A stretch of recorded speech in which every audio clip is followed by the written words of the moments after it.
ATA or IDE interface. IDE interface. The primary interface used to connect a hard disk drive to a PC is typically called IDE. IDE stands for Integrated Drive Electronics. നമ്മുടെ hard ഡിസ്കും കമ്പ്യൂട്ടറിൻ്റെ mother ബോർഡും തമ്മിൽ connect ചെയ്യുന്ന ഒരു interface ആണ് IDE interface എന്ന് പറയുക. IDE refers to the fact that the interface electronics or controller is built into the drive and is not a separate board. ആദ്യകാലത്തൊക്കെ നമ്മുടെ ഹാർഡ് ഡിസ്ക് കമ്പ്യൂട്ടറിൻ്റെ മദർ ബോർഡിൽ കണക്ട് ചെയ്തുകൊണ്ടിരുന്നത് എക്സ്ട്രാ ഒരു ആഡോൺ കാർഡ് വെച്ചിട്ടാണ്. അതായത് ആ ആഡോൺ കാർഡ് ആദ്യം നമ്മുടെ മദർ ബോർഡെ കണക്ട് ചെയ്യും, അതിൽ നിന്ന് പിന്നെ ഹാർഡ് ഡിസ്ക് ഡ്രൈവിലേക്ക് കണക്ട് ചെയ്യുകയാണ് ചെയ്യുക. അപ്പോൾ ഈ ആഡോൺ കാർഡ് എന്ന് പറഞ്ഞാൽ ഹാർഡ് ഡിസ്കിൻ്റെ ഒരു കൺട്രോളറാണ്. ഹാർഡ് ഡിസ്ക് കൺട്രോളർ എന്ന് പറയും, HDC എന്ന് പറയും. ഹാർഡ് ഡിസ്ക് കൺട്രോളറിൻ്റെ ഫംഗ്ഷൻ ഹാർഡ് ഡിസ്കിൻ്റെ എല്ലാ ഓപ്പറേഷൻസിനെയും കൺട്രോൾ ചെയ്യുന്നത് ഹാർഡ് ഡിസ്ക് കൺട്രോളറാണ്. അപ്പോൾ ആദ്യകാലത്തൊക്കെ ഇതൊരു സെപ്പറേറ്റ് ബോർഡായിരുന്നു. പിന്നീട് ഈ ഹാർഡ് ഡിസ്ക് കൺട്രോളറിനെ ഹാർഡ് ഡിസ്കിലേക്ക് തന്നെ ഇൻ്റഗ്രേറ്റ് ചെയ്തു. അപ്പോൾ ഹാർഡ് ഡിസ്കിൻ്റെ പാക്കേജിങ്ങിനകത്ത് തന്നെ ഹാർഡ് ഡിസ്ക് കൺട്രോളറും ഉണ്ട്. അപ്പോൾ അതുകൊണ്ട് നമുക്ക് സ്പേസ് സേവ് ചെയ്യാൻ പറ്റി, എക്സ്ട്രാ ഒരു ആഡോൺ കാർഡിൻ്റെ റിക്വയർമെൻറ്റ് ഇല്ല. അപ്പോൾ അങ്ങനെ ഇൻ്റഗ്രേറ്റ് ചെയ്തിരിക്കുന്നതുകൊണ്ടാണ്, ഹാർഡ് ഡിസ്ക് കൺട്രോളറിനെ ഇൻ്റഗ്രേറ്റ് ചെയ്തിരിക്കുന്നതുകൊണ്ടാണ് അതിനെ ഇൻ്റഗ്രേറ്റഡ് ഡ്രൈവ് ഇലക്ട്രോണിക്സ് എന്ന് പറയുന്നത്, IDE ഇൻ്റർഫേസുകളെ. അതിനെ തന്നെ നമ്മൾ ATA എന്ന് പറയും, അഡ്വാൻസ്ഡ് ടെക്നോളജി അറ്റാച്ച്മെൻറ്റ് എന്നും പറയും. Although technically the correct name for the interface is ATA, Advanced Technology Attachment, many persist in using the IDE designation today. The primary purpose of the hard disk controller or interface is to transmit and receive data to and from the device. Normally mother ബോർഡിൽ നിന്നും hard ഡിസ്കിലേക്കും hard ഡിസ്കിൽ നിന്നും mother ബോർഡിലേക്കുള്ള data ട്രാൻസ്ഫറിങ്ങും കാര്യങ്ങളെല്ലാം control ചെയ്യുന്നത് നമ്മുടെ hard disk കൺട്രോളറാണ്. IDE, or also called ATA, is a generic term that applies to any drive with a built-in disk controller. ATA is a 16-bit parallel interface, meaning that 16 bits are transmitted simultaneously down the interface. So ഇതൊരു 16-bit parallel interface ആണ് ATA എന്ന് പറയുന്നത്. A new interface called a serial ATA was officially introduced in late 2000. അപ്പോൾ 2000 ഇതിൻ്റെ ഒരു പുതിയ version ഇറങ്ങിയായിരുന്നു ATAയുടെ. അതിനെ നമ്മൾ സീരിയൽ ATA എന്ന് പറയും, അതിനെ സാറ്റ എന്നാണ് പറയുക. ഇപ്പോഴത്തെ ഹാർഡ് ഡിസ്കുകളല്ല, സാറ്റ ഹാർഡ് ഡിസ്ക് ഡ്രൈവുകളാണ് യൂസ് ചെയ്യുക. Then IDE bus versions. 4 main types of IDE interfaces have been based on 3 bus standards: serial AT attachment or SATA, parallel AT attachment or IDE based on 16-bit ISA, and XT IDE based on 8-bit ISA, and MCA IDE based on 16-bit micro channel. IDE ബസിൻ്റെ different versions ആണ് നമ്മൾ ഈ കാണുന്നത്. സാറ്റയുണ്ട്, then PATA ഉണ്ട്, പാറ്റ എന്ന് പറയും, parallel advance technology attachment എന്ന് പറയും. അത് 16-bit ISA ആർക്കിടെക്ചർ ബേസ് ചെയ്തിട്ടാണ് വരിക. XT IDE എന്ന് പറയുന്നത് 8-bit ISA ബേസ് ചെയ്തിട്ടാണ് വരിക.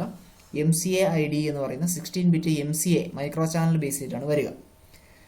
So of these only the ATA versions are used today. അപ്പം കൂടുതൽ യൂസ് ചെയ്യുന്നത് ATA versions ആണ് യൂസ് ചെയ്യുക.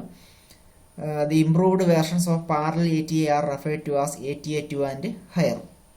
So ATA IDE, Control Data Corporation, Western Digital and Compaq created the first ATA IDE interface drive and were first to establish the 40-pin ATA connector pinout. അപ്പോൾ 3 കമ്പനികളാണ്, CDC, western digital, കോമ്പാക്, ഇവരൊക്കെ കൂടി create ചെയ്തിട്ടാണ് ഒരു first ATA IDE interface create ചെയ്യുന്നത്, അല്ലെങ്കിൽ ഒരു drive create ചെയ്യുന്നത്.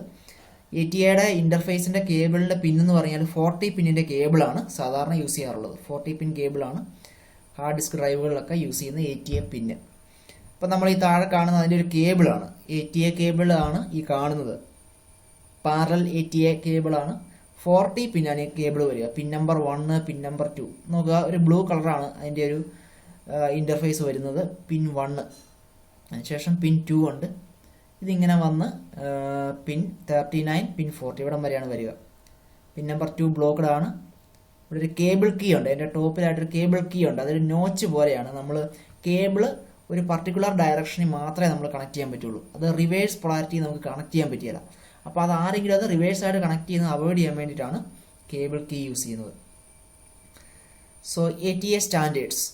The ATA interface is controlled by an independent group of representatives from major PC drive and component manufacturers called technical committee. So they are responsible for all interface standards relating to the parallel ATA attachment storage interface. A second group called the Serial ATA Work Group has formed to create the Serial ATA standards. ഈ സാറ്റ അല്ലെങ്കിൽ ATA സ്റ്റാൻഡേർഡുകളൊക്കെ world wide ആയിട്ട് create ചെയ്യണം. അപ്പോൾ അതുകൊണ്ട് തന്നെ standardisation committees ഉണ്ട്. Standardisation committees ആണ് ഈ ഇൻ്റർഫേസുകളുടെയൊക്കെ സ്റ്റാൻഡേർഡുകൾ ക്രിയേറ്റ് ചെയ്യുക. ഇതൊക്കെ സ്റ്റാൻഡർഡൈസ് ചെയ്തില്ല എന്നുണ്ടെങ്കിൽ ഓരോ സ്ഥലത്തും ഇത് ഓരോ രീതിയിലായിരിക്കും യൂസ് ചെയ്യുക. അപ്പോൾ അവിടെ കമ്പാറ്റബിലിറ്റി ഇഷ്യൂസ് വരും. അപ്പോൾ അത് അവോയ്ഡ് ചെയ്യാൻ വേണ്ടിയിട്ടാണ് ഈ സ്റ്റാൻഡർഡൈസേഷൻ കമ്മിറ്റികളൊക്കെ ഫോം ചെയ്തിരിക്കുന്നത്. So first one is ATA1. ATA1 uses 40 or 44 pin connector and cabling. ATA1 use ചെയ്യുന്നത് 40 പിൻ അല്ലെങ്കിൽ 44 പിൻ കണക്ടേഴ്സ് ആണ് യൂസ് ചെയ്യുക. Master slave drive configuration. ഈ കേബിൾ കണക്ട് ചെയ്യുന്ന ഹാർഡ് ഡിസ്കുകളെ നമുക്ക് ഇപ്പോൾ ഒരു കേബിളിൽ നമുക്ക് 2 IDE ഡിവൈസുകൾ കണക്ട് ചെയ്യാൻ പറ്റും. ഞാൻ ആ കേബിൾ ഒന്ന് കാണിച്ചു തരാം. നമ്മൾ കുറച്ച് മുമ്പ് കണ്ട ആ കേബിൾ 40 പിന്നിൻ്റെ കേബിളാണ്. അതിൻ്റെ ഒരു ഫുൾ ലെങ്ത് വ്യൂ ആണ് ഈ കാണുന്നത്. അപ്പോൾ അവിടെ ബ്ലൂ കണക്ടർ ആണല്ലോ നമ്മൾ അവിടെ കണ്ടത്, ടോപ്പിൽ കണ്ട പിക്ചറിൽ. അപ്പോൾ ഈ ബ്ലൂ 40 പിൻ കണക്ടർ നമ്മൾ മദർ ബോർഡിലേക്ക് കണക്ട് ചെയ്യും, സിസ്റ്റത്തിൽ കണക്ട് ചെയ്യും. അതിൻ്റെ ഓപ്പോസിറ്റ് എഡ്ജിൽ നമുക്ക് 2 ഡ്രൈവുകൾ കണക്ട് ചെയ്യാനുള്ള ഓപ്ഷൻസ് ഉണ്ട്. അപ്പോൾ ഇവിടെ ഒരു ബ്ലാക്ക് 40 പിൻ കണക്ടർ ഉണ്ട്. ദെൻ തൊട്ട് താഴെ ഒരു ഗ്രേ 40 പിൻ കണക്ടർ ഉണ്ട്. ഇതൊരു കേബിൾ തന്നെയാണിത്. അപ്പോൾ ഇതിൻ്റെ ഒരു സൈഡ് മദർ ബോർഡിൽ കണക്ട് ചെയ്യുക, ബാക്കി 2 കണക്റ്റേഴ്സ് അവൈലബിൾ ആണ്. അവിടെ നമുക്ക് 2 ഡിവൈസുകൾ കണക്ട് ചെയ്യാം. നിങ്ങൾക്ക് അവിടെ 2 ഹാർഡ് ഡിസ്ക് വേണമെങ്കിൽ കണക്ട് ചെയ്യാം. ഒരു CD ഡ്രൈവോ ഒരു ഹാർഡ് ഡിസ്കോ വേണമെങ്കിൽ കണക്ട് ചെയ്യാം. സാധാരണ ഒരു കേബിളിൽ ഒരു CD ഡ്രൈവും ഹാർഡ് ഡിസ്കും കൂടെ കണക്ട് ചെയ്യാറില്ല. CD ഡ്രൈവ് സെപ്പറേറ്റ് ഒരു കേബിൾ വെച്ചിട്ടാണ് കണക്ട് ചെയ്യാറുള്ളത്. നമുക്കൊരു മദർ ബോർഡിൽ 2 IDE കണക്റ്റേഴ്സ് അവൈലബിൾ ആണ്. അപ്പോൾ അതുകൊണ്ട് തന്നെ 2 IDE കണക്റ്റേഴ്സ് ഉള്ളതുകൊണ്ട് തന്നെ നമുക്ക് 4 ഡിവൈസ് കണക്ട് ചെയ്യാൻ പറ്റും. അപ്പോൾ സാധാരണ ഇപ്പോൾ 2 ഹാർഡ് ഡിസ്ക് ആണ് കണക്ട് ചെയ്യുന്നതെങ്കിൽ അവിടെ സ്പീഡ് പെർഫോമൻസിൻ്റെ വലിയ പ്രോബ്ലം വരികയില്ല. പക്ഷേ ഒരു ഹാർഡ് ഡിസ്കും CD ഡ്രൈവും കണക്ട് ചെയ്ത് കഴിഞ്ഞാൽ CD ഡ്രൈവ് സ്ലോ ആയിട്ട് വർക്ക് ചെയ്യുന്ന ഡിവൈസ്, അതുകൊണ്ട് ടോട്ടൽ സിസ്റ്റം സ്ലോ ആയി പോകാനുള്ളൊരു പോസിബിലിറ്റി ഉണ്ട്. അപ്പോൾ ഇവിടെ നമ്മൾ 2 ഹാർഡ് ഡിസ്ക് ആണ് കണക്ട് ചെയ്യാൻ പറ്റുക. അപ്പോൾ ഇങ്ങനെ 2 ഹാർഡ് ഡിസ്ക് കണക്ട് ചെയ്യുമ്പോൾ നമുക്ക് ഇതിനെ ഒരു പ്രയോറിറ്റി അസൈൻ ചെയ്യണം. അതായത് ഏത് ഹാർഡ് ഡിസ്കിനെയാണ് മാസ്റ്ററായിട്ടും ഏത് ഹാർഡ് ഡിസ്കിനെയാണ് നമ്മൾ സ്ലേവ് ആയിട്ടും എടുക്കുക. മാസ്റ്ററായിട്ട് വെച്ചിരിക്കുന്ന ഹാർഡ് ഡിസ്കിന് പ്രയോറിറ്റി എപ്പോഴും കൂടുതലായിരിക്കും, സ്ലേവ് ആയിട്ട് നിൽക്കുന്ന ഹാർഡ് ഡിസ്കിന് പ്രയോറിറ്റി കുറവായിരിക്കും. അപ്പോൾ നമ്മൾ സാധാരണ ഈ എഡ്ജ് കണക്ട് ചെയ്യുന്ന അല്ലെങ്കിൽ ബ്ലാക്കിൽ കണക്ട് ചെയ്യുന്നതിനെ നമ്മൾ പ്രൈമറി ഡ്രൈവ് ആയിട്ട് എടുക്കും അല്ലെങ്കിൽ മാസ്റ്റർ ആയിട്ട് എടുക്കും. അതിന് പ്രയോറിറ്റി കൂടുതലായിരിക്കും ആ ഹാർഡ് ഡിസ്കിന്. ഇവിടെ കണക്ട് ചെയ്യുന്ന ഗ്രേയിൽ കണക്ട് ചെയ്യുന്ന ഈ പോർഷനിൽ കണക്ട് ചെയ്യുന്ന ഹാർഡ് ഡിസ്കിനെ നമ്മൾ സെക്കൻഡറി ഡ്രൈവ് ആയിട്ടാണ് എടുക്കുക, അല്ലെങ്കിൽ അതിനെ സ്ലേവ് ആയിട്ട് എടുക്കും. അതിന് പ്രയോറിറ്റി കുറവായിരിക്കും. ഓക്കെ, അപ്പോൾ ഇങ്ങനെ നമുക്ക് മാസ്റ്ററായിട്ടും സ്ലേവ് ആയിട്ടും നമുക്ക് കോൺഫിഗർ ചെയ്യാൻ പറ്റും. കോൺഫിഗർ ചെയ്യാനായിട്ട് നമ്മൾ ഹാർഡ് ഡിസ്കിൻ്റെ ബാക്കിൽ ജമ്പർ സെറ്റിങ്സ് ഉണ്ട്. ആ ജമ്പർ സെറ്റിങ്സ് വെച്ചിട്ടാണ് നമ്മൾ ഹാർഡ് ഡിസ്കിനെ മാസ്റ്ററായിട്ടും സ്ലേവ് ആയിട്ടും ഒക്കെ നമ്മൾ കോൺഫിഗർ ചെയ്യുന്നത്. So ATA1 master slave drive configuration, then signal timing for basic programmed IO and direct memory access modes. നമുക്ക് നോർമൽ പ്രോഗ്രാംഡ് IO മോഡുകളും അവൈലബിൾ ആണ്. അതുപോലെ തന്നെ DMA ട്രാൻസ്ഫറിങ്ങും ഡയറക്റ്റ് മെമ്മറി ആക്സസിങ് എന്ന് പറയുന്ന ട്രാൻസ്ഫറിങ്ങും അവൈലബിൾ ആണ്. DMA ട്രാൻസ്ഫർ എന്ന് പറഞ്ഞാൽ പെരിഫറൽ ഡിവൈസസിന് മൈക്രോ പ്രോസസറിൻ്റെ ഇൻ്റർവെൻഷൻ ഇല്ലാതെ തന്നെ നമുക്ക് മെമ്മറി ആക്സസ് ചെയ്യാൻ പറ്റുന്ന ടെക്നോളജിയാണ് DMA എന്ന് പറയും. ഡേറ്റ ട്രാൻസ്ഫറിങ് സ്പീഡ് കൂടുതലാണ് DMAയിൽ. Then cylinder head sector CHS and logical block address drive parameter translations supporting drive capacities up to 136.9 GB. Although ATA1 was designed to support drives of up to 136.9 GB in capacity, the PC BIOS could originally handle drives of up to 528 MB. നമ്മൾ ഇതിനകത്ത് 2 type addressing support ചെയ്യുമായിരുന്നു. CHS അഡ്രസ്സിങ്ങും LBA അഡ്രസ്സിങ്ങും support ചെയ്യുമായിരുന്നു. CHS addressing എന്ന് പറഞ്ഞാൽ cylinder head sector addressing എന്ന് പറയും. LBA എന്ന് പറഞ്ഞാൽ ലോജിക്കൽ ബ്ലോക്ക് അഡ്രസ്സിംഗ് എന്ന് പറയും. അപ്പോൾ സിലിണ്ടർ ഹെഡ് സെക്ടർ അഡ്രസ്സിംഗ് എന്താന്ന് പറയുന്നതിന് മുമ്പ് നമുക്ക് സിലിണ്ടറും ഹെഡും സെക്ടറും എന്താണെന്ന് ഒരു പിക്ചർ നോക്കാം. നമ്മൾ ഈ കാണുന്നത് ഹാർഡ് ഡിസ്കിൻ്റെ ഒരു സർഫസ് ആണ്. ഹാർഡ് ഡിസ്കിൻ്റെ സർഫസ് ആണ് നമ്മൾ ഡാറ്റ സ്റ്റോർ ചെയ്ത് വെക്കുന്ന ഒരു സർഫസ് ആണ്. നമ്മളതിനെ ഹാർഡ് ഡിസ്ക് പ്ലാറ്റർ എന്ന് പറയും. സോ ഈ ഹാർഡ് ഡിസ്കിൻ്റെ പ്ലാറ്റർ സർഫസിൽ നമ്മൾ ഇതിനെ പല ഏരിയ ആയിട്ട് ഡിവൈഡ് ചെയ്യുന്നുണ്ട്. സാധാരണ ഒരു സി ഡിയിൽ നമ്മൾ ട്രാക്കുകളും സെക്ടറും ഉണ്ട് എന്ന് പറയുന്ന പോലെ തന്നെ ഹാർഡ് ഡിസ്കിൻ്റെ നമ്മൾ ഏരിയ സർഫസ് എടുത്തു കഴിഞ്ഞാൽ അവിടെയും ട്രാക്കുകളും സെക്ടറുമായിട്ട് ഡിവൈഡ് ചെയ്തിട്ടുണ്ട്. നമ്മൾ ഈ കാണുന്ന സർക്കിൾസിനെയാണ്, ഈ റൗണ്ട് ആയിട്ടുള്ള സർക്കിൾസിനെയാണ് നമ്മൾ ട്രാക്ക് എന്ന് പറയുക. ഹാർഡ് ഡിസ്കിൻ്റെ ഈ കാണുന്ന റൗണ്ട് ആയിട്ടുള്ള സർക്കിൾസിനെ നമ്മൾ പറയുന്ന പേരാണ് ട്രാക്ക് എന്ന് പറയും. അപ്പോൾ ഈ റെഡ് കളർ ഫുള്ള് വരുന്നുണ്ടല്ലോ, ഇതെല്ലാം ട്രാക്കുകളാണ് ഈ റൗണ്ടിൽ കാണുന്നത്. അപ്പോൾ ഏറ്റവും ഔട്ടർ ട്രാക്കാണ് ട്രാക്ക് 0 എന്ന് പറയും. ട്രാക്ക് സ്റ്റാർട്ട് ചെയ്യുന്നത് ഔട്ടറിലാണ് സ്റ്റാർട്ട് ചെയ്യുക. അകത്തേക്ക് വരുന്നതോറും ട്രാക്ക് 1, ട്രാക്ക് 2 അങ്ങനെ വരും. സോ ഈ റൗണ്ട് സർക്കിൾസ് ഇതിനെയാണ് നമ്മൾ ട്രാക്ക് എന്ന് പറയുക. സെക്ടർ എന്ന് പറഞ്ഞാൽ ഈ ബ്ലൂ കളറിൽ കാണുന്ന ഇത്ര ഏരിയ, ഇതിനെയാണ് സെക്ടർ എന്ന് പറയുക.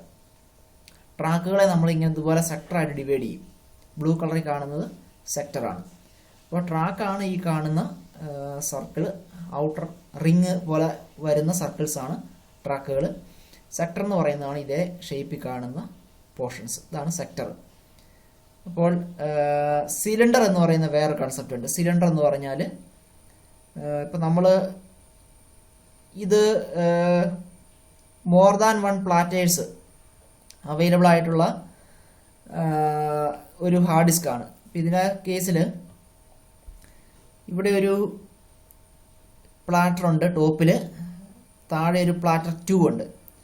അപ്പോൾ ഇതിൻ്റെ എല്ലാം ട്രാക്കുകളുടെ ഒരു സൈഡ് സർഫസ് നമ്മൾ എടുത്തു കഴിഞ്ഞാൽ ഇതൊരു ഇമാജിനറി ആയിട്ടുള്ള ഒരു കൺസെപ്റ്റാണ്. ഇമാജിനറി ആയിട്ടുള്ള ഒരു ലൈൻസ് നമ്മൾ വരച്ചു കഴിഞ്ഞാൽ മുകളിലത്തെ ട്രാക്കിനെയും താഴത്തെ ട്രാക്കിനെയും കൂടെ കൂടി കമ്പൈൻ ചെയ്ത് നമ്മളൊരു ഇമാജിനറി ലൈൻസ് വരച്ചു കഴിഞ്ഞാൽ അതിൻ്റെ എല്ലാം സൈഡ് സർഫസ് എടുത്തു കഴിഞ്ഞാൽ അതിനെ നമ്മൾ പറയുന്ന പേരാണ് സിലിണ്ടർ എന്ന് പറയും. സിലിണ്ടർ ഷേപ്പിലാണല്ലോ ആ സൈഡ് സർഫസ് വരുന്നത്, അതുകൊണ്ടാണ് നമ്മൾ അതിനെ സിലിണ്ടർ എന്ന് പറയുക. അവിടെ ഔട്ടർ ആയിട്ടുള്ള സിലിണ്ടറെ സിലിണ്ടർ 0, ഇന്നർ വരുമ്പോൾ സിലിണ്ടർ 1, സിലിണ്ടർ 2 അങ്ങനെ നമ്മൾ അതിനെ നെയിം ചെയ്യും. ഇതാണ് ട്രാക്ക്, സെക്ടർ, സിലിണ്ടർ എന്ന് പറയുന്ന കൺസെപ്റ്റുകൾ. അപ്പോൾ CHS എന്ന് പറയുന്ന അഡ്രസ്സിങ്ങിൽ സിലിണ്ടർ ഹെഡ് സെക്ടർ എന്ന് പറയും. Okay, cylinder head sector. So more than 1 ഹെഡുകൾ, റീഡ് റൈറ്റ് ഹെഡുകൾ വഴിയാണ് നമ്മൾ ഡാറ്റ റീഡ് ചെയ്യുക, റൈറ്റ് ചെയ്യുക. അപ്പം അങ്ങനെ വരുമ്പോൾ മോർ ദാൻ 1 ഹെഡുകൾ അവിടെ വരാം. അപ്പം CHSൽ സിലിണ്ടർ 0, ഹെഡ് 0, സെക്ടർ 1 എന്ന് പറയുന്ന, അതായത് 001 എന്ന് പറഞ്ഞു കഴിഞ്ഞാൽ സിലിണ്ടർ 0, ഹെഡ് 0, സെക്ടർ 1 എന്ന് പറയും. അങ്ങനെയാണ് അതിനെ നെയിം ചെയ്യുക. 000 എന്ന് പറഞ്ഞു കഴിഞ്ഞാൽ സിലിണ്ടർ 0, ഹെഡ് 0, സെക്ടർ 0 എന്ന് പറയാം. 001 എന്ന് പറഞ്ഞാൽ സിലിണ്ടർ 0, ഹെഡ് 0, സെക്ടർ 1 എന്ന് പറയാം. 002 എന്ന് പറഞ്ഞാൽ സിലിണ്ടർ 0, ഹെഡ് 0, സെക്ടർ 2 എന്ന് പറയും. അപ്പോൾ ഇതേപോലെയാണ് CHS അഡ്രസ്സ് ചെയ്യുക. പക്ഷേ LBA അഡ്രസ്സിങ്ങിൽ ഇതുപോലെ 3 ക്യാരക്ടേഴ്സ് യൂസ് ചെയ്യുന്നില്ല. നമ്മളിപ്പോൾ 000 എന്ന് പറഞ്ഞ പോലെ 3 ക്യാരക്ടേഴ്സ് യൂസ് ചെയ്യുന്നില്ല. അതിന് പകരം ഒരു സിംഗിൾ ഡിജിറ്റ് മാത്രമായിരിക്കും LBAയിൽ യൂസ് ചെയ്യുക. അതായത് ഇപ്പം CHSലെ 000ക്ക് പകരം LBAയിൽ 0 എന്ന് മാത്രമായിരിക്കും കൊടുക്കുക. നമ്മുടെ CHSൽ 001ന് പകരം LBAയിൽ 1 എന്ന് മാത്രമായിരിക്കും കൊടുക്കുക. അതാണ് LBA അഡ്രസ്സിങ്ങും CHS അഡ്രസ്സിങ്ങും തമ്മിലുള്ള ഡിഫറൻസ്. അപ്പോൾ ഇതിൽ 136.9 GB വരെയുള്ള കപ്പാസിറ്റിയുള്ള ഡ്രൈവുകളെ സപ്പോർട്ട് ചെയ്യുമായിരുന്നു ATA1ൽ. പക്ഷേ ബയോസുകൾ 528 MB വരെയുള്ള ഹാർഡ് ഡിസ്കുകളെയാണ് സപ്പോർട്ട് ചെയ്തുകൊണ്ടിരുന്നത്. The next one is ATA2. It is also called fast ATA or fast ATA2 or EIDE. The specifications are faster PIO and DMA transfer modes, support for power management, support for removable devices. Removable devices support ചെയ്യുമായിരുന്നു. That means നമ്മുടെ flash ഡ്രൈവുകളൊക്കെയാണ് removable device എന്ന് ഉദ്ദേശിക്കുന്നത്, memory card പോലുള്ള ഡിവൈസുകൾ. Then defined standard CHS or LBA translation methods of support drives up to 8.4 GB. The next one is ATA3. In ATA3, it eliminated single word DMA transfer protocol.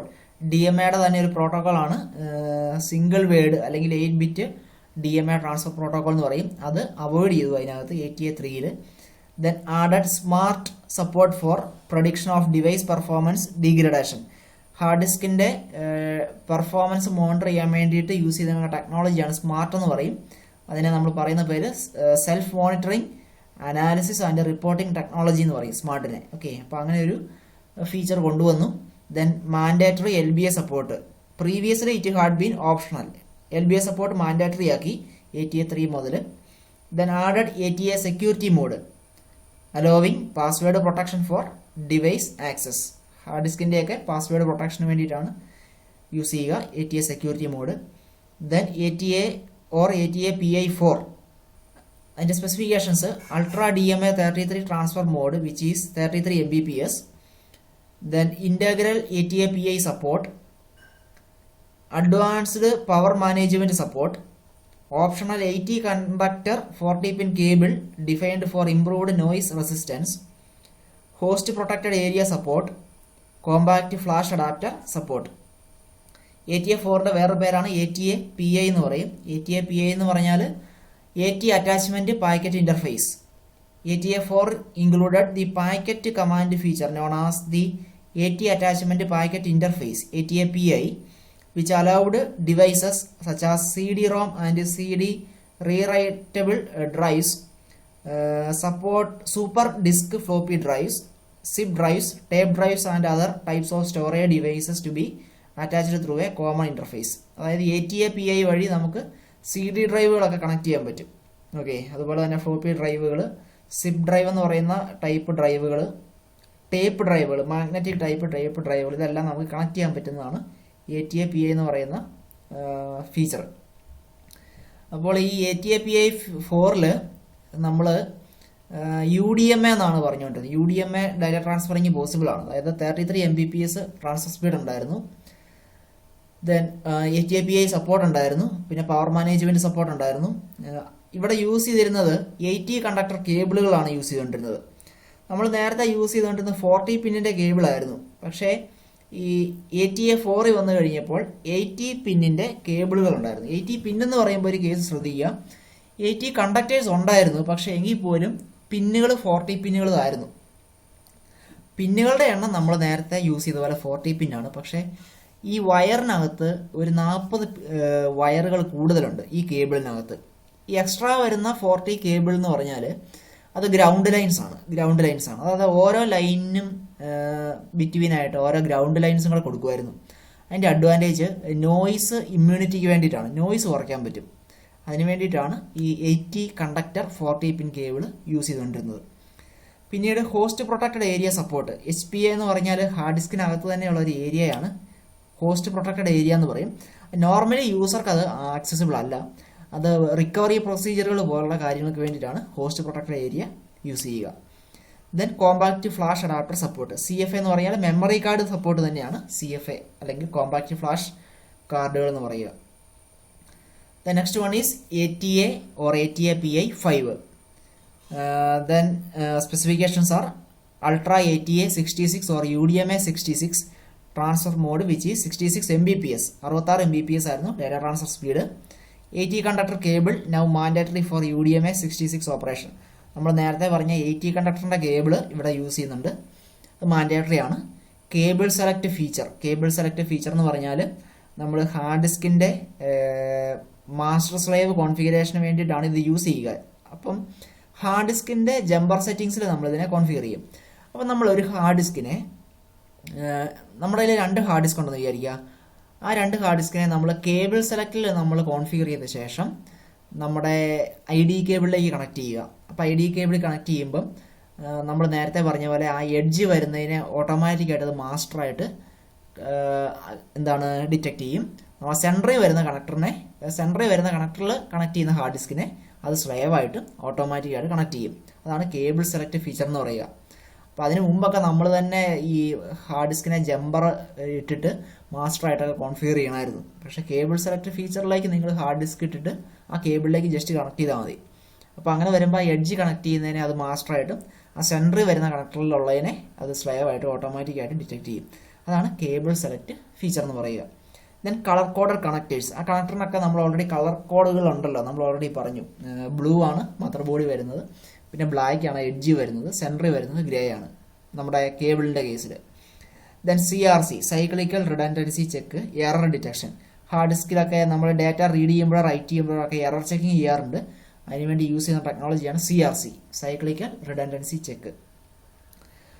So ATA or ATA PI6, Ultra ATA 100 or UDMA 100 allow 100 Mbps transfer. ഇപ്പോൾ UDMA 100 ആണ് use ചെയ്യുന്നത്. 100 Mbps data transferring possible ആണ്. LBA address extended from 228 to 248 sectors. LBA അഡ്രസ്സിങ്ങിൻ്റെ കപ്പാസിറ്റിയാണ് 248 sectors വരെയാണ്.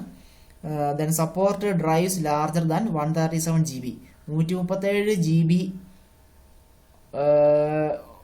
മുകളിലുള്ള hard ഡിസ്കുകളെ support ചെയ്യുന്നുണ്ടായിരുന്നു. ഓക്കെ, നമ്മളിപ്പോൾ ഒക്കെ ടെറാബൈറ്റിലൊക്കെയാണ് ഹാർഡ് ഡിസ്ക് യൂസ് ചെയ്യുന്നത്. അതായത് 500 GB hard disk, 1 TB hard disk ഒക്കെയാണ് യൂസ് ചെയ്യുന്നത്. പഴയ കാലത്തൊന്നും ഹാർഡ് ഡിസ്കുകൾക്ക് ഇത്രയും കപ്പാസിറ്റി ഇല്ലായിരുന്നു.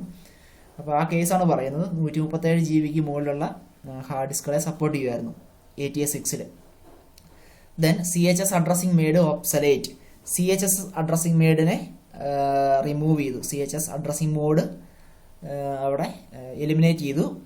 Drives must use 28 bit or 48 bit LBA addressing only. അപ്പോൾ ഇപ്പം ATA 6 മുതലുള്ള ഹാർഡ് ഡിസ്കുകളിൽ LBA അഡ്രസ്സിംഗ് മാത്രമേ ഉള്ളൂ. അതായത് 28 ബിറ്റിൻ്റെ LBA അഡ്രസ്സിംഗ് അല്ലെങ്കിൽ 48 ബിറ്റിൻ്റെ LBA അഡ്രസ്സിംഗ് ആണ് അവിടെ യൂസ് ചെയ്യുക. Then sector count per command increased from 8 bits to 16 bit. Okay, sector count per command എന്ന് പറഞ്ഞാൽ നമുക്ക് സെക്ടറിൽ നിന്ന് ഡേറ്റ റീഡ് ചെയ്തെടുക്കുക. ഓക്കെ, അതാണ്. അത് 8 ബിറ്റിൽ നിന്ന് 16 ബിറ്റിലേക്ക്. Allowing larger files to be transferred more efficiently. അപ്പം നമ്മൾ ഒരു സിംഗിൾ കമാൻഡിൽ സെക്ടർ കൗണ്ട് ഇമ്പ്രൂവ് ചെയ്തു, അല്ലെ 8 ബിറ്റിൽ നിന്ന് 16 ബിറ്റിലേക്ക് ഇമ്പ്രൂവ് ചെയ്തു റീഡ് ചെയ്യാൻ പറ്റുന്നത്. അപ്പം അതുകൊണ്ട് തന്നെ ലാർജർ ഫയൽസ് നമുക്ക് ട്രാൻസ്ഫർ ചെയ്യാൻ പറ്റി. The next one is ATA 7 or ATA PI7. Then in this specification, UDMA mode 6 with 133 Mbps. UDMA data transfer speed എത്രയായി? 133 Mbps ആയി. Then included serial ATA 1.0. Serial ATA 1.0 എന്ന് പറയുന്ന സ്പെസിഫിക്കേഷനിൽ കൂടി വന്നു. ദെൻ സാറ്റ, നമ്മൾ സാറ്റയാണ് അല്ലെങ്കിൽ ATA PI8 അടുത്ത റിവിഷൻ എന്ന് പറയുക. So the replacement of read long or write long functions. Data read ചെയ്യാനും റൈറ്റ് ചെയ്യാനൊക്കെ യൂസ് ചെയ്തിട്ടുള്ള ഫങ്ഷൻസ് ആണ് read long and write long എന്ന് പറയുക. അത് അവോയ്ഡ് ചെയ്തു. Improved HPA management. Okay, host protected area management improve ചെയ്തു. അത് സാറ്റ 8-ൽ. അപ്പോൾ നമ്മൾ ഈ കാണുന്ന പിക്ചറിൽ കാണുന്നതാണ് ഒരു IDE ഹാർഡ് ഡിസ്കിനെ എങ്ങനെ കണക്ട് ചെയ്യാം മദർ ബോർഡിൽ. ഡ്രൈവ് കണക്റ്റേഴ്സ് ഒക്കെയാണ് കാണുന്നത്. അപ്പം നമ്മൾ ഈ പിക്ചറിൽ കാണുന്ന ഇത് ഒരു ഹാർഡ് ഡിസ്ക് ആണ്. ഈ കാണുന്നത് ഇതൊരു ഹാർഡ് ഡിസ്ക് ആണ്. സോ ഈ ഹാർഡ് ഡിസ്കിൻ്റെ ബാക്കിൽ നമ്മുടെ IDE ഇൻ്റർഫേസ് ഉണ്ട്. ഇതാണ് IDE ഇൻ്റർഫേസ്. 40 പിന്നിൻ്റെ IDE ഇൻ്റർഫേസ് ഉണ്ട്. ഇത് പിന്നുകളാണ്, മെയിൽ പിന്നുകളാണ്. ഇതിൻ്റെ തൊട്ടടുത്ത് പവർ കണക്ടർ ഉണ്ട്. ഹാർഡ് ഡിസ്ക് വർക്ക് ചെയ്യണമെന്നുണ്ടെങ്കിൽ പവർ റിക്വയർമെൻറ്റ് വേണമല്ലോ. അപ്പോൾ അതുകൊണ്ട് ഹാർഡ് ഡിസ്കിലേക്ക് നമ്മൾ പവർ കണക്ടർ ഉണ്ട്. ഇത് SMPSൽ നിന്ന് വരുന്ന മോളക്സ് കണക്ടറാണ് ഈ കാണുന്നത്. പല കളറിൽ കാണാമല്ലോ, റെഡ്, ബ്ലാക്ക്, യെല്ലോ ഒക്കെ വരുന്നുണ്ട്, കേബിളുകൾ വരുന്നുണ്ട്. ഇപ്പോൾ ഈ കാണുന്നത് പവർ കണക്ടറാണ്. ഇത് നമ്മൾ ഇതിലേക്ക് കണക്ട് ചെയ്യും, പവറിലേക്ക് കണക്ട് ചെയ്യും. നമ്മുടെ 40 പിന്നിൻ്റെ കേബിൾ ഉണ്ടല്ലോ, ഈ 40 പിന്നിൻ്റെ കേബിള് നമ്മൾ ഇവിടെയും കണക്ട് ചെയ്യും. IDEയുടെ ഇൻ്റർഫേസിൻ്റെ അവിടെയും കണക്ട് ചെയ്യും. ഇങ്ങനെയാണ് ഇത് കണക്ട് ചെയ്യുക. ഇത് കണക്ട് ചെയ്യുമ്പം ഇത് ശ്രദ്ധിക്കാനുള്ളത്, ഈ റെഡ് കളർ സ്ട്രിപ്പ് ഉണ്ട് പിൻ നമ്പർ 1നെ റെപ്രസെൻറ്റ് ചെയ്യാനായിട്ട് ഈ 40 പിന്നിൻ്റെ കേബിളിൽ. ഈ റെഡും ഈ പവർ കണക്ടറിൻ്റെ റെഡും കൂടെ കൂടി ഒരേപോലെ വരുന്ന അടുത്തടുത്ത് വരുന്ന രീതിയിലായിരുന്നു നമ്മൾ ഇത് കണക്ട് ചെയ്തുകൊണ്ടിരുന്നത്. സോ ഇതിൻ്റെ ടോപ്പിൽ കാണുന്ന കേബിൾ കീ നിങ്ങൾക്ക് കാണാൻ പറ്റും. ഈ കേബിൾ കീ നമ്മളിത് ഇംപ്രോപ്പറായിട്ട് നമ്മൾ കണക്ട് ചെയ്ത് കഴിഞ്ഞാൽ ഡാമേജ് വരും. അപ്പോൾ അത് അവോയ്ഡ് ചെയ്യാനായിട്ട് ഈ കേബിൾ കീ ഇവിടെ ഒരു നോച്ച് വേണം. അതായിട്ട് മാച്ച് ആകുന്ന രീതിയിലേ നമുക്ക് കണക്ട് ചെയ്യാൻ പറ്റുള്ളൂ. ഇത് നിങ്ങൾ തിരിച്ചൊന്നും കണക്ട് ചെയ്യാൻ പറ്റില്ല. ഓക്കെ, സോ ഇതാണ് നമ്മുടെ കണക്ഷൻ്റെ ഒരു ഡയഗ്രാം എന്ന് പറയുക. So next one is SATA, Serial ATA. SATA is a computer bus interface that connects host bus adapters to mass storage devices such as hard disk drives and optical drives. Serial ATA replaces the older AT attachment standard, offering several advantages over the older interface, reduced cable size and cost. ഇപ്പോൾ നമ്മൾ ഈ സാറ്റയിൽ ചെയ്യുന്നത് serial data ട്രാൻസ്മിഷനാണ് use ചെയ്യുന്നത്. ആദ്യകാലത്ത് use ചെയ്തുകൊണ്ടിരുന്ന ATA അല്ലെങ്കിൽ parallel ATA use ചെയ്യുന്നത് parallel data transferring ആണ്. പാരലൽ ഡാറ്റ ട്രാൻസ്ഫറിങ് ആയതുകൊണ്ട് തന്നെ വയേഴ്സിൻ്റെ എണ്ണം കൂടുതലാണ്.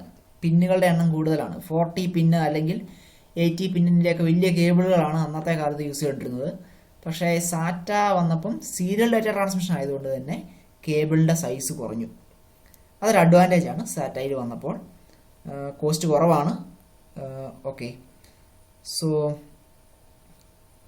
Then native hot swapping and faster data transfer through higher signalling rate. അതുപോലെ തന്നെ സാറ്റ ടെക്നോളജിയിൽ ഡാറ്റ ട്രാൻസ്ഫറിങ് റേറ്റ് വളരെ കൂടുതലാണ്. പഴയ കാലത്തെ ATA ഒക്കെ ആയിട്ട് കമ്പയർ ചെയ്യുമ്പോൾ സാറ്റ ഹാർഡ് ഡിസ്കുകൾക്കോ സാറ്റ ഡ്രൈവുകൾക്കോ ഡാറ്റ ട്രാൻസ്ഫറിങ് റേറ്റ് വളരെ കൂടുതലാണ്. അതുപോലെ തന്നെ ഹോട്ട് സ്വാപ്പിംഗ് എന്ന് പറഞ്ഞാൽ സിസ്റ്റം ഓൺ ചെയ്ത് വെച്ചുകൊണ്ട് തന്നെ നമുക്ക് ഇതിനെ റിമൂവ് ചെയ്യാൻ പറ്റും. So the SATA standard defines a data cable with 7 conductors. SATA കേബിളുകൾക്ക് 7 കണ്ടക്ടേഴ്സ് ആണ് വരുന്നത്. നമ്മുടെ പഴയ കാലത്തെ ATA-ക്ക് എല്ലാം 40 പിന്നുകൾ അല്ലെങ്കിൽ 80 പിന്നുകളാണ് യൂസ് ചെയ്തുകൊണ്ടിരുന്നത്. പക്ഷേ സാറ്റയ്ക്ക് വെറും 7 കണക്ടറാണ് യൂസ് ചെയ്യുക. 3 grounds and 4 active data lines in 2 pairs. അപ്പോൾ നമുക്ക് 7 പിന്നീട് 3 പിന്ന് ഗ്രൗണ്ടാണ്, 4 എണ്ണം ഡാറ്റ ലൈൻസ് ആണ്. Besides faster transfer rates, the SATA interface has several advantages over the PATA interface. For one, SATA drives each have their own independent bus, so there is no competition for bandwidth like there is with parallel ATA. എല്ലാ hard disk ഡ്രൈവുകൾക്കും SATA disk ഡ്രൈവുകൾക്കും separate cables ആണ് use ചെയ്യുക. അപ്പോൾ അതുകൊണ്ട് തന്നെ ബാൻഡ്വിഡ്ത്തിൻ്റെ problem വരുന്നില്ല. പക്ഷേ നമ്മൾ പഴയ പോലത്തെ IDE കേബിളുകളാണെന്നുണ്ടെങ്കിൽ ഒരു കേബിളിൽ 2 ഡിവൈസ് കണക്ട് ചെയ്യും. അപ്പോൾ അവിടെ ഷെയറിങ് വരും. പക്ഷേ സാറ്റയുടെ കേസിൽ പ്രശ്നമില്ല. എല്ലാ ഡ്രൈവുകൾക്കും സെപ്പറേറ്റ് കേബിളിംഗ് ആണ് നമ്മൾ യൂസ് ചെയ്യുന്നത്. So they also use smaller thinner cables which allows for better air flow inside the computer. അപ്പം നമ്മുടെ ഈ സാറ്റ കേബിളുകൾക്കൊക്കെ സൈസ് വളരെ കുറവാണ്. നിങ്ങൾ ഈ സാറ്റ കേബിളിൻ്റെ പിക്ചർ ഇവിടെ കാണാം. സൈസ് വളരെ കുറവാണ്. നമ്മുടെ IDE കേബിളിൻ്റെ ഫിഗർ നോക്കിയാൽ ടോപ്പിൽ അതിന് സൈസ് വളരെ കൂടുതലാണ്. അപ്പോൾ സൈസ് കുറഞ്ഞതുകൊണ്ട് തന്നെ നമ്മുടെ കമ്പ്യൂട്ടറിൻ്റെ ക്യാബിനകത്ത് എയർ ഫ്ലോ ഇമ്പ്രൂവ് ചെയ്യും. എയർ ഫ്ലോ ഇമ്പ്രൂവ് ചെയ്ത് കഴിഞ്ഞാൽ കൂളിംഗ് വളരെ എഫിഷ്യൻ്റ് ആകും. ചൂടാകാതെയൊക്കെ മദർ ബോർഡോ പ്രോസറോ ഒക്കെ ചൂടാകാതെ കൂളിംഗ് വളരെ ഇമ്പ്രൂവ്ഡ് ആയിട്ട് നടക്കും. ഓക്കെ, അപ്പോൾ അതാണ് ഒരു അഡ്വാൻറ്റേജ് എന്ന് പറയുക. SATA cables can be as long as 1 metre while PATA cables maximum out at 40 centimetre. This gives manufacturers more liberty when designing the internal layout of their computers. Finally, serial ATA uses only 7 conductors while parallel ATA uses 40. This means there is less likely to be electromagnetic interference with the SATA devices. ഈ പാറ്റ കേബിളുകളിൽ അല്ലെങ്കിൽ IDE കേബിളുകളിൽ ഒരുപാട് lines വരുന്നതുകൊണ്ട് interference വരും, signal interference വരും. അല്ലെങ്കിൽ നമ്മളതിന് electromagnetic interference ആണ് പറയുന്നത്. അപ്പോൾ അത് ഒരു നോയ്സ് വരാനുള്ള പോസിബിലിറ്റീസ് ഉണ്ട്. പക്ഷേ ഇവിടെ സാറ്റയിൽ കേബിളുകളുടെ എണ്ണം കുറവായതുകൊണ്ട് തന്നെ നോയ്സ് കുറവായിരിക്കും.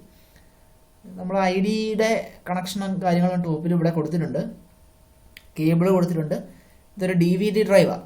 ഒരു IDE കേബിൾ യൂസ് ചെയ്യുന്ന ഒരു DVD ഡ്രൈവാണ്. അവിടെ നമ്മുടെ IDE കേബിളിൻ്റെ ഇൻ്റർഫേസ് കൊടുത്തിട്ടുണ്ട്. 40 പിന്ന് പവർ കണക്ടർ കൊടുത്തിട്ടുണ്ട്. പിന്നെ ഓഡിയോയുടെയും ഒക്കെ കാര്യങ്ങൾ കൊടുത്തിട്ടുണ്ട്. ഓഡിയോയുടെയൊക്കെ കണക്റ്റേഴ്സ് ഉണ്ട്. അതുപോലെ തന്നെ ജമ്പർ സെറ്റിങ്സും കാര്യങ്ങളും എല്ലാം ഉണ്ട്. അതായത് മാസ്റ്ററായിട്ടും സ്ലേവായിട്ടും ഒക്കെ സെറ്റ് ചെയ്യാനുള്ള ജമ്പർ, ഈ കാണുന്നതാണ് ജമ്പർ സെറ്റിങ്സ് എന്ന് പറയും. അതിങ്ങനെ നമ്മൾ റിമൂവ് ചെയ്ത് ഇങ്ങനെ മാറ്റി മാറ്റി ഇട്ടാൽ മതി. ഇതിപ്പോൾ ഒരു സ്ഥലത്താണ് കിടക്കുന്നത്. ഗ്രീൻ കളറിൽ കണ്ടോ ജമ്പർ കണ്ടോ, അത് നമ്മളിങ്ങനെ റിമൂവ് ചെയ്തിട്ട് ഇങ്ങനെ മാറ്റി മാറ്റി ഇടാൻ പറ്റും. കേബിൾ സെലക്ട്, മാസ്റ്റർ, സ്ലേവ് അങ്ങനെയൊക്കെ അതൊക്കെ കൊടുത്തിട്ടുണ്ടായിരിക്കും. പക്ഷെ താഴെ നോക്കിക്കുക, നമ്മുടെ സാറ്റയുടെ ഒരു ഡ്രൈവ് ഈ താഴെ കാണുന്നത്. സാറ്റയുടെ പവർ കേബിളാണ് ഈ കാണുന്നത്. യെല്ലോ, ബ്ലാക്ക്, റെഡ്, ബ്ലാക്ക്, ഇതാണ് സാറ്റയുടെ പവർ കണക്ടർ. അതിൻ്റെ തൊട്ടടുത്ത് തന്നെ സാറ്റ കേബിളും ഉണ്ട്. So next one is സാറ്റ revisions. നമ്മൾക്ക് ഡിഫറെൻറ്റ് ടൈപ്പ് സാറ്റയുടെ റിവിഷൻസ് അവൈലബിൾ ആണ്. ഓരോ സ്റ്റാൻഡേർഡ് ആണ്. So first one is സാറ്റ 1. സാറ്റ 1 interface formerly known as SATA 1.5 Gbps is the first generation SATA interfacing running at 1.5 Gbps. അതിൻ്റെ സ്പീഡാണ് 1.5 Gbps വരിക. The bandwidth throughput which is supported by the interface is up to 150 Mbps data transfer rate. Then SATA 2. SATA 2 നമ്മൾ 3 Gbps എന്ന് പറയും. SATA 3 Gbps, SATA 2. is a second generation SATA interface running at 3 Gbps. The bandwidth throughput which is supported by the interface is up to 300 Mbps. Megabytes per second ആണ്. So SATA 3 revision 3.x interface, formerly known as SATA 6 Gbps, is a third generation SATA interface running at 6 Gbps. The bandwidth throughput which is supported by the interface is up to 600 Mbps. This interface is backward compatible with the SATA 3 Gbps interface. അപ്പോൾ നമ്മുടെ SATA 6 Gbps interface ആണെന്നുണ്ടെങ്കിൽ 600 Mbps വരെ data transferring നടക്കും, 600 MB per second. പഴയ IDE ഒക്കെ ആയിട്ട് compare ചെയ്യുമ്പോൾ speed കൂടുതലാണ്. അതുപോലെ തന്നെ ഇത് റിവേഴ്സ് കമ്പാറ്റബിൾ ആണ്. നമുക്ക് SATA 3 SATA 2 ആയിട്ട് റിവേഴ്സ് കമ്പാറ്റബിൾ ആണ്. So SATA 2 specifications provide backward compatibility to function on SATA 1 ports. SATA 3 specifications provide backward compatibility to function on SATA 1 and SATA 2 ports. However, the maximum speed of the drive will be slower due to the lower speed limitations of the port. So ഇത്രയാണ് നമുക്ക് IDE അല്ലെങ്കിൽ ATA ഇന്റർഫേസുകളെ കുറിച്ച് പറയാനുള്ളത്. Okay, so that is the end of this topic. Thank you.